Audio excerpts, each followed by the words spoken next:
सो dear students, welcome again. तो आप इस वक्त अपने घरों में होंगे क्योंकि आपका एग्ज़ाम जो बोर्ड एग्ज़ाम है वो करीब है। आपका 19 से आपके एग्ज़ामिनेशन होंगे 11th क्लास के। तो मुझे पूरा यकीन है कि आप प्रिपरेशन में लगे हुए होंगे।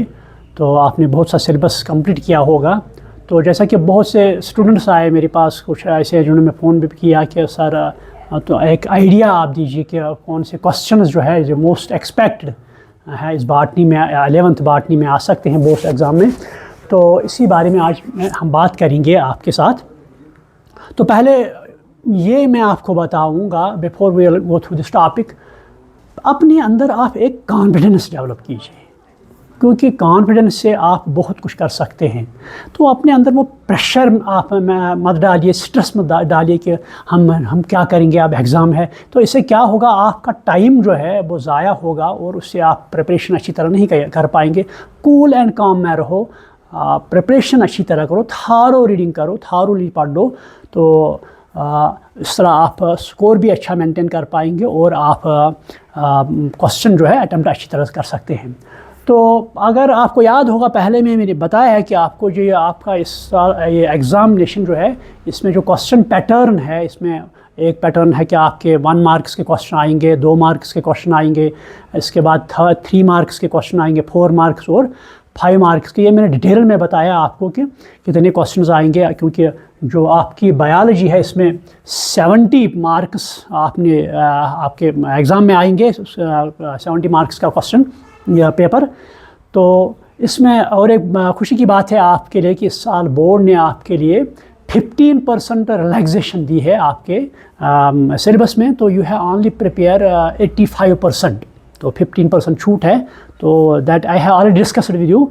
तो आज मैं यहाँ पर बात करेंगे हम जो आपकी 11th जो बाटनी है, इसमें जो आपके टॉपिक्स हैं, हम एक एक टॉपिक ले लेंगे और एक एक टॉपिक में देखेंगे कौन सा क्वेश्चन एक्सपेक्टेड है जो इस साल आ सकता है। तो let first will start here. यहाँ पर हम ले लेंगे पहले टॉपिक वाइज हम ले लेंगे। पहले तो हम फिज़ियोलॉजी ले लेंगे। यहाँ पर फिज़ियोलॉजी में तो पहला टॉपिक जो आता है, या मैं यहाँ लिख लूँ रेस्पिरेशन। पहले हम रेस्पिरेशन से स्टार्ट करेंगे। तो जो रेस्पिरेशन है इसमें आपके अगर देखेंगे उसमें मेन कुछ टॉपिक्स हैं। पहला इसमें आता है इंट्रोडक्शन, इसमें आता है, और सेकंड इसमें उसके बाद ग्लाइकोलिसिस आती है, उसके बाद क्रेब्स साइकिल आता है, उसके बाद इलेक्ट्रॉन ट्रांसपोर्ट आता है, और उसके बाद शॉर्ट टाइप आंसर आते हैं, वो डेफिनेशंस, एम्फोटेरिक पाथवे आता है इसमें, और एम्फिबॉलिक पाथवे आता है इसमें, और ये एनारोबिक रेस्पिरेशन। तो पहले यहाँ मैं बताऊंगा इसमें आप पहले डेफिनिशन, जो डेफिनिशन है तो डेफिनिशन पर आप दे देंगे, चाहे रेस्पिरेशन की डेफिनिशन है या एरोबिक रेस्पिरेशन की डेफिनेशन या एनारोबिक रेस्पिरेशन। तो ये ये क्वेश्चन आता है क्योंकि आप में जो क्वेश्चन पेपर आपका है इसमें 1 नंबर का क्वेश्चन आ सकता है। तो इसमें डेफिनेशन आप एक तो रेस्पिरेशन की जनरल में, और इसके बाद definition of aerobic respiration and anaerobic respiration. तो ये इन पर आप ध्यान दे देंगे।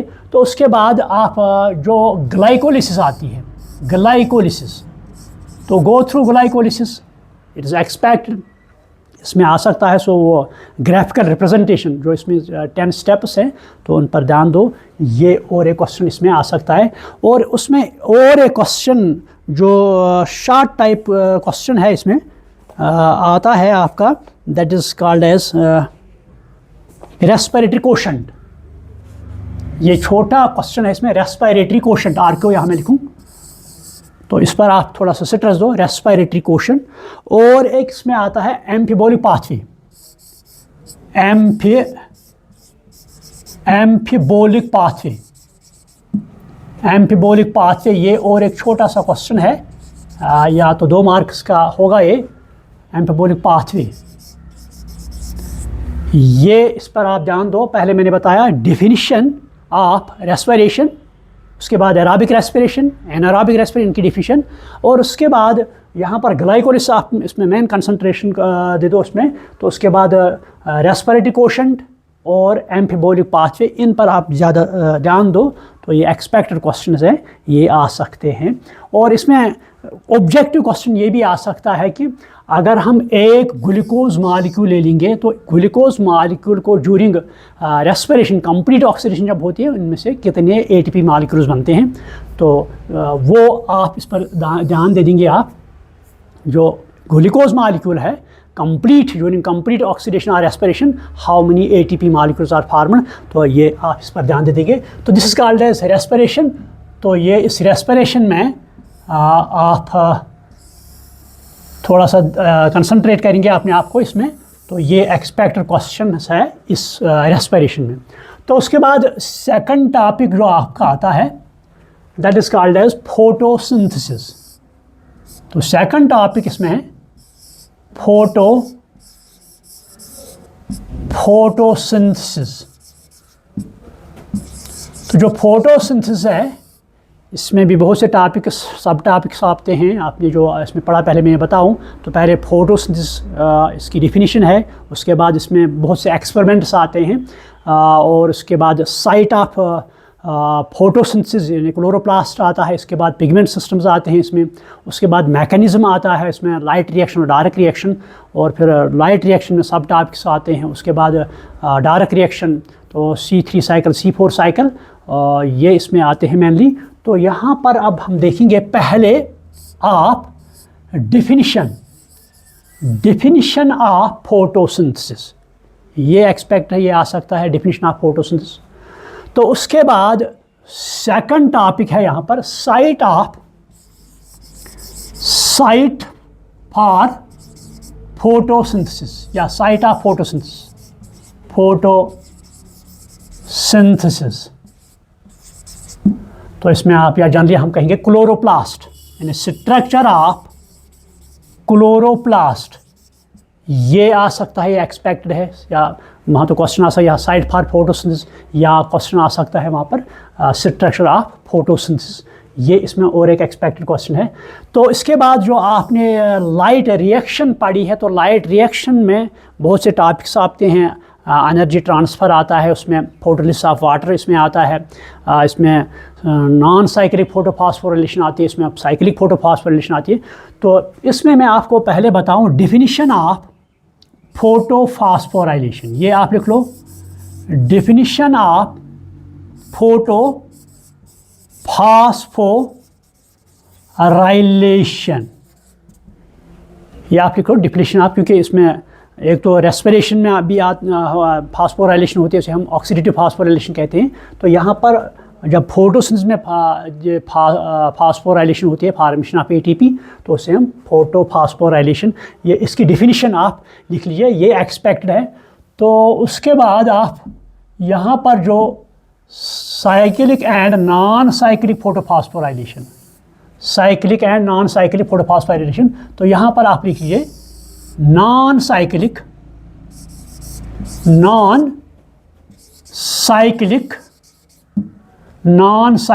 फोटोफॉस्फोराइलेशन, में शॉर्ट में लिख लूँ नॉन साइक्लिक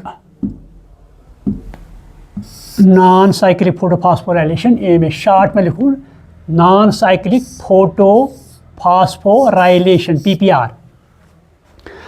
तो ये इसको आप गौर से पढ़िए, नॉन साइक्लिक फोटोफॉस्फोराइलेशन, इसे ज़ड स्कीम भी कहते हैं। तो इसमें छोटे क्वेश्चंस भी आ सकते हैं, या तो इसको आप डिटेल में जाइए, तो ये भी एक्सपेक्टेड है, ये क्वेश्चन आ सकता है नॉन साइक्लिक फोटोफॉस्फोराइलेशन। या और एक क्वेश्चन यहाँ पर आ सकता है, difference between cyclic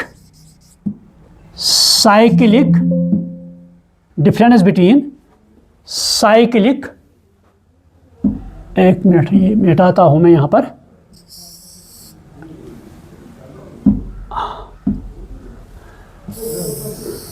difference between cyclic, यहाँ पर लिखूँ मैं difference between cyclic photophosphorylation and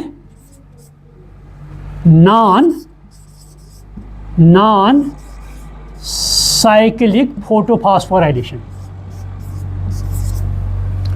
difference between cyclic photophosphorylation and non cyclic photophosphorylation आ सकता है, या और एक क्वेश्चन यहाँ आ सकता है एक्सपेक्टेड है, दैट इज यहाँ पर और एक क्वेश्चन एक्सपेक्टेड है यहाँ पर,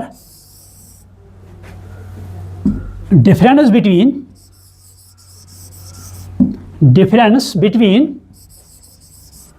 बिटवीन ऑक्सीडेटिव फोटोफॉस्फोराइलेशन, ये एक्सपेक्ट आ सकता है ऑक्सीडेटिव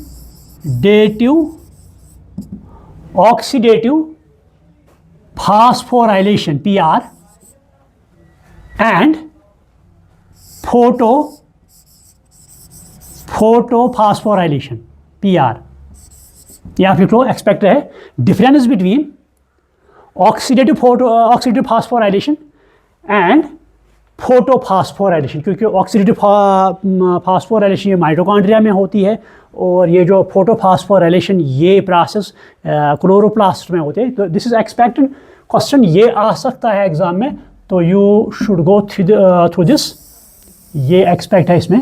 तो इसके अलावा यहाँ पर और एक क्वेश्चन एक्सपेक्ट है, डिफरेंस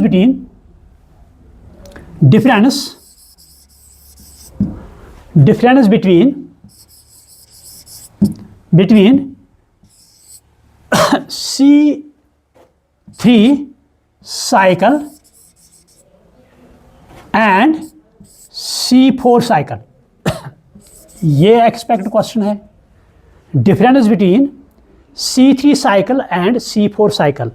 तो first you should go C3 cycle, जिसे हम डायरेक्ट रिएक्शन भी कहते हैं। यहाँ पर मैं थोड़ा बताऊँ इसके लिए, इसमें यहाँ पर जो फोटोसिंथेसिस जब होती है, तो फोटोसिंथेसिस में जब मैकेनिज्म आता है, पहले लाइट रिएक्शन होती है, उसके बाद डायरेक्ट रिएक्शन। तो डायरेक्ट रिएक्शन में यहाँ पर C3 साइकिल आता है, तो या कार्बन डाइऑक्साइड फिक्सेशन भी हम इसे कहते हैं, ये आप इसमें आप कंसंट्रेट कीजिए, तो ये आ सकता है C3 साइकिल। तो उसके बाद जो एक्सपेक्टेड क्वेश्चन है, difference between C3 cycle and C4 cycle, या C3 plants and C4 plants, C3 plants and C4 plants, ये भी एक्सपेक्टेड क्वेश्चन है। तो ऑब्जेक्टिव इसमें आ सकते हैं ऑब्जेक्टिव में बताऊंगा आपको, ऑब्जेक्टिव इसमें आ सकते हैं ड्यूरिंग लाइट रिएक्शन, या इस तरह आ सकता है एसेम्बलेटरी पावर रेफर्स टू, ये आ सकता है, आप लिख लो यहाँ पर, ये क्वेश्चन एक्सपेक्ट है ऑब्जेक्टिव के एतबार से, एसेम्बलेटरी पावर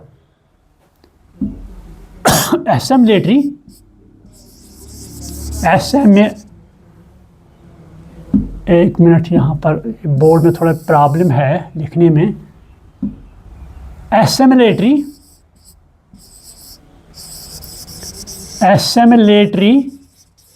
पावर, या तो इसकी डिफिनीशन आ सकती है, या इट रेफर्स टू, तो आपको पता ही है ATP एंड NADPH, तो मिला के इसको हम एसेम्बलेटरी पावर कहते हैं। इसमें ऑब्जेक्टिव आ सकता है या डिफाइन एसेम्बलेटरी पावर, ये क्वेश्चन आ सकता है, एक्सपेक्टेड है, तो ये आप लिख लीजिए, यहाँ पर, ये भी और एक एक्सपेक्टेड क्वेश्चन है इसमें। तो इसमें और एक ऑब्जेक्टिव आ सकता है, इसमें और एक ऑब्जेक्टिव आ सकता है, the light reaction takes place in, आप लिख लो, शॉर्ट में लिखूं मैं LR, light reaction takes place in, आपको आप जानते हैं ग्राना, ये आ सकता है लाइट रिएक्शन, क्योंकि ये आता है अक्सर ये क्वेश्चन ऑब्जेक्टिव, ये इस पर आप कंसंट्रेट करिए, light reaction takes place or occurs in. तो ये है फोटोसिंथेसिस, जो सेकंड टॉपिक इसमें आता है फिजियोलॉजी में, यहाँ पहला टॉपिक, सेकंड तो रेस्पिरेशन है, तो ये इसमें एक्सपेक्टेड क्वेश्चंस हैं फोटोसिंथेसिस में।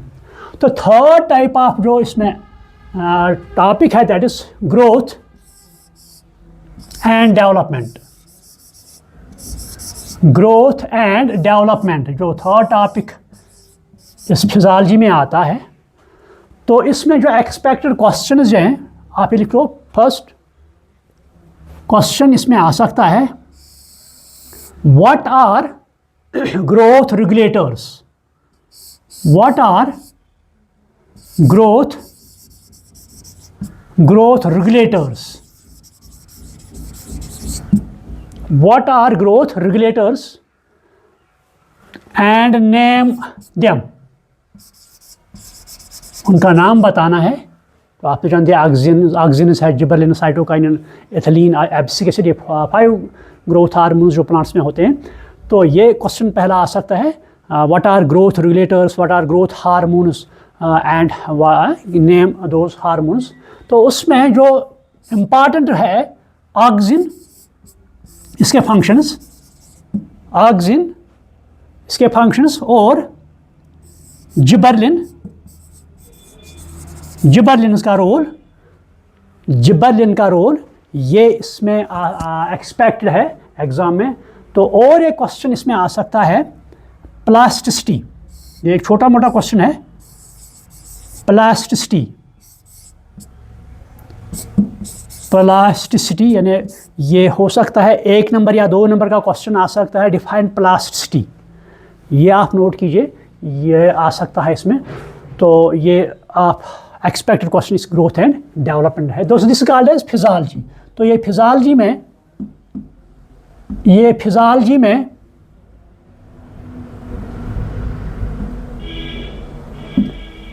ये तो फिजियोलॉजी में एक्सपेक्टेड क्वेश्चंस हैं। तो उसके बाद हम नेक्स्ट टॉपिक ले लेंगे, that is called as morphology. अब तो मॉर्फोलॉजी ले लेंगे हम यहाँ पर, मॉर्फोलॉजी।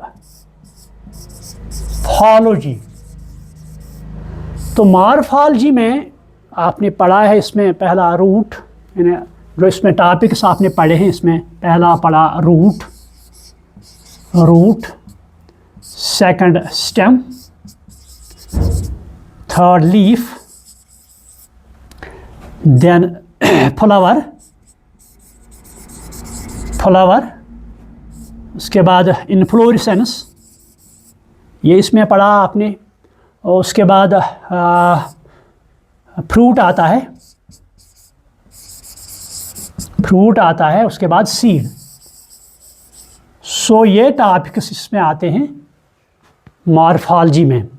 तो इसमें पहले मैं ये बताऊं, आप functions of root, leaf and stem, ये आप लिख लीजिए, functions of root, stem and leaf, ये एक्सपेक्ट है, ये आ सकता है क्वेश्चन। तो उसके बाद मॉर्फोलॉजी ऑफ, यहाँ पर आ सकता है morphology of, morphology of root.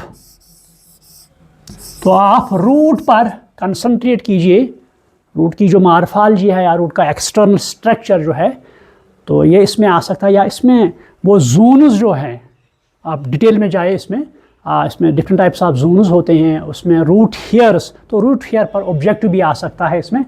तो इस रूट पर आप जाइए अच्छी तरह डिटेल में। तो उसके बाद आप फ्लावर, जो फ्लावर है, तो फ्लावर पर क्वेश्चन आ सकता है, एक्सपेक्टेड पार्ट्स ऑफ फ्लावर या स्ट्रक्चर ऑफ फ्लावर, ये एक्सपेक्टेड है। तो उसके बाद यहाँ पर आ सकता है एनाटमी, और ये मॉर्फोलॉजी रही। तो मॉर्फोलॉजी में एक तो मैंने कहा रूट, डिटेल में जाइए आप, या function of root, stem and leaf, और उसके बाद फ्लावर, ये आप प्रिपेयर कीजिए, इन पर आप ज़्यादा ध्यान देंगे। These are the expected questions जो आपके एग्ज़ाम में आ सकते हैं। ये है मॉर्फोलॉजी। तो इसके बाद आती है एनाटमी। नेक्स्ट टाइप जो है that is called as anatomy.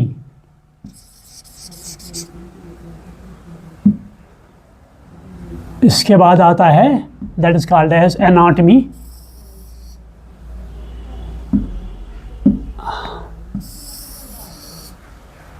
Anatomy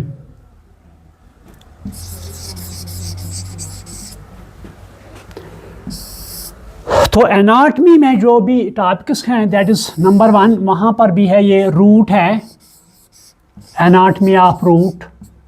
second is anatomy of stem, anatomy of stem. Third is called as anatomy of leaf, उसके बाद सीड आता है। तो पहले यही इन पर स्ट्रेस दे देंगे।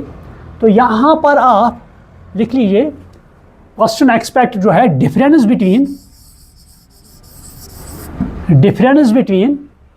मोनोकाट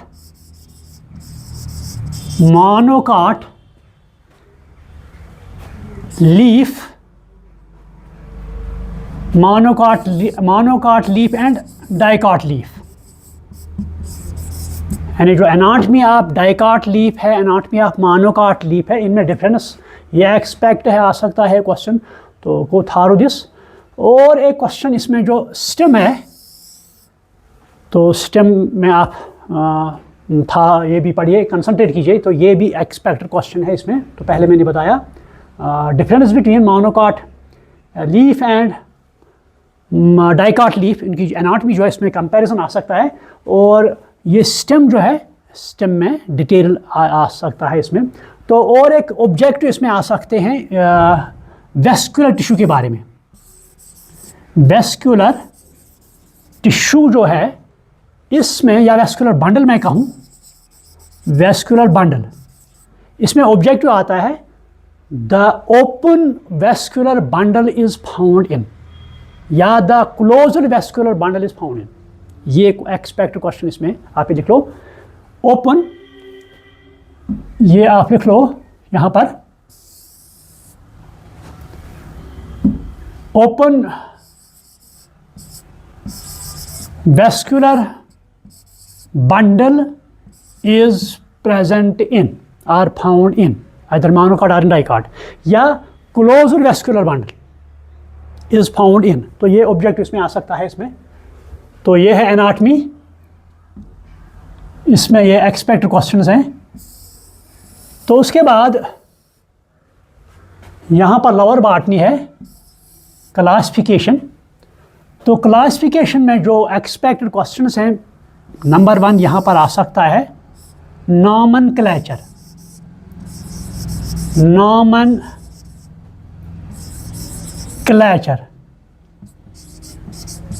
ये आपको डिटेल थ्रू दिस ये आ सकता है आपके, मतलब जो नॉमेनक्लेचर है, बाय नॉमेनक्लेचर। तो इसमें आप डिटेल में जाइए, तो यहाँ पर आप में क्वेश्चंस आ सकते हैं।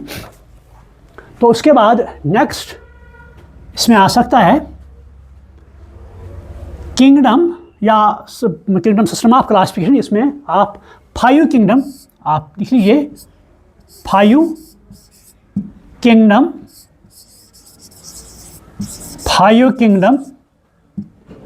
सिस्टम ऑफ क्लासिफिकेशन,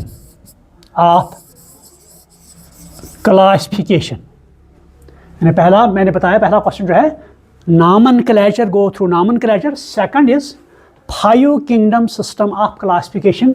तो ये थारोली आप पढ़िए, ये क्वेश्चन एक्सपेक्टेड है इसमें। तो उसके बाद इसमें आप जो किंगडम मोनिरा है, किंगडम मोनिरा, तो इसके जनरल कैरेक्टर्स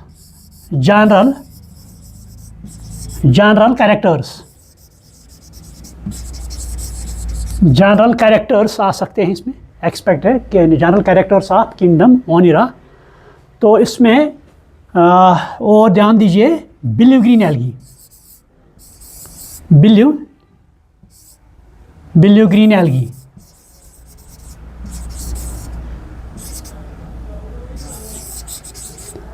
तो इनमें आप ध्यान दीजिए, इनमें ऑब्जेक्टिव भी आ सकता है।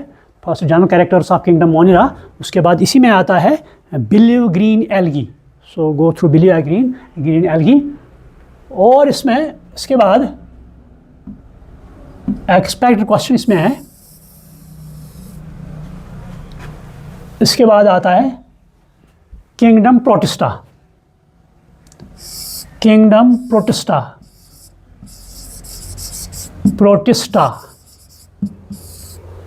तो किंगडम प्रोटिस्टा में इसमें 3 डिविजन्स होते हैं, एनिमल्स और प्लांट्स, और इसके बाद जो फंजल लाइक ऑर्गेनिजम्स आते हैं। तो स्लाइम माउल्ड्स आप ध्यान दीजिए, स्लाइम माउल्ड्स, स्लाइम मोल्ड्स, इस पर ये एक्सपेक्टेड है। सेकंड, डायटमस, डायटमस ये प्लांट में आता है, प्लांट के जो यूनिसेलुलर प्लांट्स इसमें आते हैं प्रोटिस्टा में, और इसमें जनरल कैरेक्टर्स ऑफ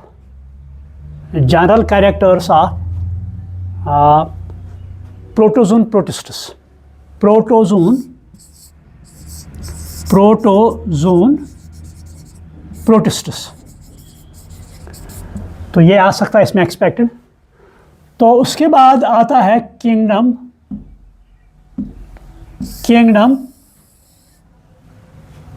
प्रोटिस्टा के बाद आता है kingdom fungi. Kingdom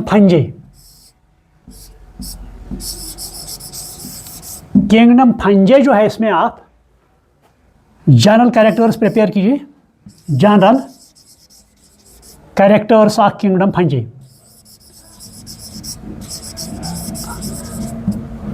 general characters of kingdom फंजे, और उसके बाद इसमें एस्कोमाइसीट्स एंड बेसिडियोमाइसीट्स,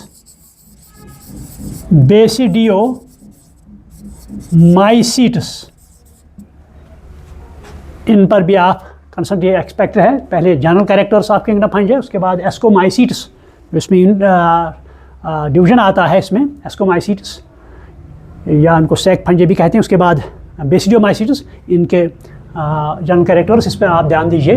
तो उसके बाद आता है किंगडम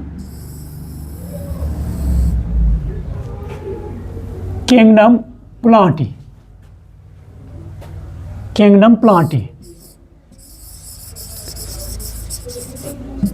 तो किंगडम प्लांटी में आपके डिवीजन जो आते हैं, पहला इसमें आता है ब्रेओफाइट्स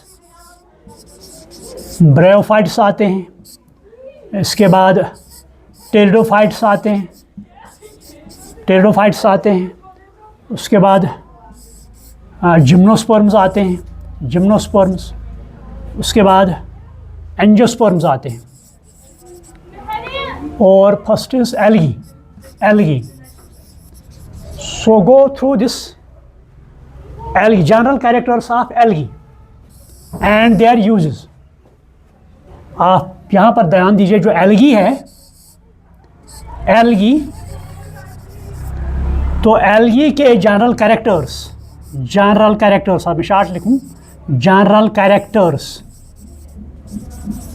इसके जनरल कैरेक्टर्स एल्गी के वो आप प्रिपेयर कीजिए। और uses of algae, uses of algae, तो ये एक्सपेक्टेड है। तो उसके बाद आप यहाँ पर प्रिपेयर कीजिए टेरिडोफाइट्स एंड जिम्नोस्पर्म्स। इनके जनरल कैरेक्टर्स ले लीजिए आप, और जिम्नोस्पर्म्स हैं, इनके जनरल कैरेक्टर्स हैं। तो दीज आर एक्सपेक्टेड क्वेश्चंस। ये जो आपकी बाटनी है, तो गो थ्रू दीज थारोली, ये एक्सपेक्टेड क्वेश्चंस हैं, तो ये आ सकते हैं। तो अपने आप को ज़्यादा स्ट्रेस मत दो, सिर्फ पढ़ना है आपको। आप सिर्फ कहने से हम अब क्या होगा एग्ज़ाम है, so it will create a pressure और tension in you, so that will damage your this score also. तो इससे आप प्रॉब्लम होगी। तो please have a confidence, positive approach. तो ये आप प्रिपेयर कीजिए आपके एग्ज़ाम में। तो दीज आर एक्सपेक्टेड क्वेश्चन। और एक मैं भूल गया यहाँ पर, वायरस। तो इसमें और एक टॉपिक है, इसमें आप लिख लीजिए difference between virus and viroids. आप लिख लीजिए डिफरेंस बिटवीन, एक बात यहाँ पर लिख लीजिए,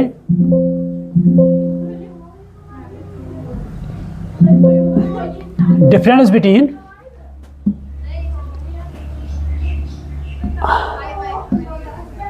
एक मिनट आप लिख लीजिए, difference between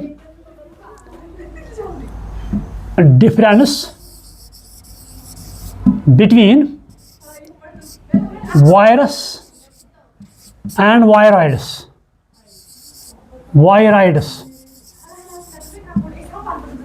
voirides, and define prions. Prions. Define prions. Yeah, what are prions? What are prions? तो और एक छोटा मोटा डिफिनेशन आ सकता है माइकोप्लाज्मा.